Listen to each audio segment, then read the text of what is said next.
இரக்கத்துடன் சோகத்துடன் இங்கனம் கூறினான்.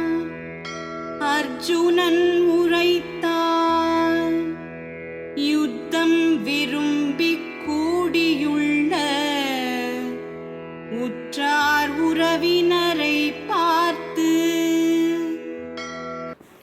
ஹரியோம். இந்த பாடலில் உற்றார் உறவினர்களை பார்த்து இரக்கத்துடன் கூடியவனாய் சோகத்துடன் கூறினான் என்று 3 சொற்கள் பயன்படுத்தப்பட்டிருக்கின்றன.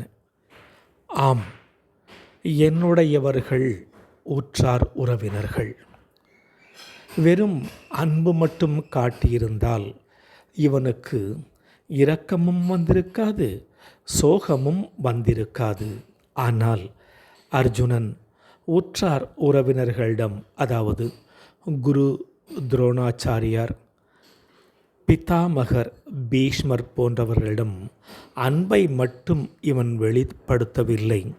அவன் அறியாமலேயே அன்புடன் எதிர்பார்ப்பையும் சேர்த்தே பகிர்ந்திருக்கின்றான். ஆக உறவுகளில் வெறும் அன்பு மட்டும் இருந்ததென்றால் அங்கே பந்த பாசத்திற்கு வழி இல்லை, ராகத்திற்கு வழி இல்லை. ஆனால் நாம் அறியாமையினால் அன்போடு எதிர்பார்ப்பையும் சேர்த்தே பகிர்ந்தளித்து கொள்கின்றோம். அதுதான் பற்றிற்கு காரணம். அந்த பற்றானது இறந்து விடுவார்கள் என்று எண்ணும் பொழுது தயை, இரக்கம் தோன்றுகிறது. அந்த இரக்கமானது உடல் மொழியில் சோகமாக, கவலையாக வெளிப்படுகிறது.